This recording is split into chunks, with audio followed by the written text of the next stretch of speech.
ಶ್ರೀಕೃಷ್ಣ ಮಠದಲ್ಲಿ ವೈಭವದ ಶಿವರಾತ್ರಿ ಆಚರಣೆ ಜರುಗಲಿದೆ. ದಿನಾಂಕ 15 ಫೆಬ್ರವರಿ 2026ರಂದು ಉಡುಪಿಯ ಶ್ರೀಕೃಷ್ಣ ಮಠದಲ್ಲಿ ಸಂಜೆ 6 ಗಂಟೆಯಿಂದ ಬೆಳಗ್ಗೆ 6 ಗಂಟೆಯ ತನಕ ಅಖಂಡ ಶಿವರಾತ್ರಿ ಉತ್ಸವ ನಡೆಯಲಿದೆ. ರಾಜ್ಯಾಂಗಣದಲ್ಲಿ ಫೆಬ್ರವರಿ 15 ಭಾನುವಾರದಂದು ಸಂಜೆ 6 ಗಂಟೆಯಿಂದ ಮರುದಿನ ಮುಂಜಾನೆ 6 ಗಂಟೆಯ ತನಕ ನಿರಂತರ ಪೂಜೆ, ಪಾರಾಯಣ, ಉಪನ್ಯಾಸ, ಭಜನೆ ಕಾರ್ಯಕ್ರಮಗಳು ನಡೆಯಲಿವೆ. ರುದ್ರದೇವರು ನಡೆದಂತೆ ನಡೆಯಲು ಸಾಧ್ಯವಿಲ್ಲ. ಸ್ಮಶಾನವಾಸಿ ಎಲ್ಲವೂ ವಿಹಿತವೂ ಅಲ್ಲ. ಆದರೆ ಅವರು ನುಡಿದಂತೆ ಅವರ ಪ್ರೀತಿಕರ ಕಾರ್ಯವನ್ನು ನಾವು ಮಾಡಬೇಕು. ಇದು ನಾವು ರುದ್ರದೇವರನ್ನು ಆರಾಧಿಸುವ ಕ್ರಮ.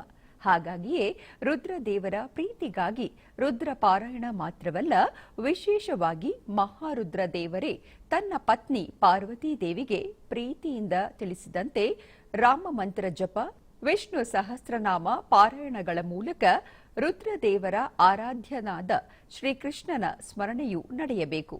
ಆಗಲೇ ರುದ್ರದೇವರ ನಿಜವಾದ ಆರಾಧನೆ ನಡೆಸಲಾಗುವುದು.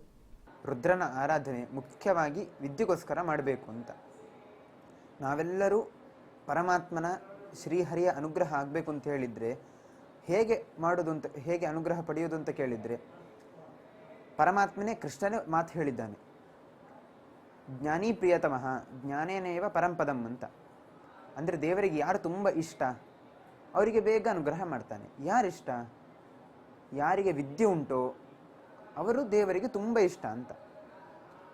ಹಾಗಾಗಿ ನಾವೆಲ್ಲರೂ ಕೂಡ ಆ ಪರಮಾತ್ಮನ ಜ್ಞಾನವನ್ನು ಸಂಪಾದನೆ ಮಾಡಬೇಕು. ಆಗ ನಮಗೆ ದೇವರ ಅನುಗ್ರಹ ಸುಲಭದಲ್ಲಿ ಆಗ್ತದೆ. ಈಗ ಒಂದು ಶಾಲೆ ಅಂತ ಇಟ್ಕೊಂಡ್ರೆ, ಆ ಶಾಲೆಯಲ್ಲಿ ಕಲಿಯುವಂತಹ ವಿದ್ಯೆ ಯಾವುದು ಅಂತ ಕೇಳಿದರೆ ಅದು ಪರಮಾತ್ಮ, ಶ್ರೀಹರಿ. ಆ ಶಾಲೆಯಲ್ಲಿ ಪ್ರಿನ್ಸಿಪಲ್ ಅಂತ ಒಬ್ಬರು ಇರ್ತಾರೆ, ನಮಗೆಲ್ಲ ಪಠ್ಯಕ್ರಮವನ್ನೆಲ್ಲ ತಿಳಿಸಿಕೊಡುವವರು, ಅವರು ಪ್ರಿನ್ಸಿಪಲ್ ಅಂತ. ಆ ರೀತಿ ಯಾರು ಕೇಳಿದರೆ ಮುಖ್ಯ ಪ್ರಾಣದೇವರು ಮಧ್ವಾಚಾರ್ಯರು. ಹರಿಯ ಮತನೇ ಹರನ ಮತ, ಹರನ ಮತವೇ ಹರಿಯ ಮತ ಅಂತ. ಹಾಗಾಗಿ ನಾವೆಲ್ಲರೂ ಕೂಡ ನಿಜವಾದ ಆರಾಧನೆ ಯಾವುದು ಅಂತ ಕೇಳಿದರೆ ಅವರು ಹೇಳಿದ ರೀತಿಯೇ, ಅವರು ತೋರಿಸಿಕೊಟ್ಟಂತಹ ಮಾರ್ಗದಲ್ಲಿ ನಡೆಯುವಂಥದ್ದು.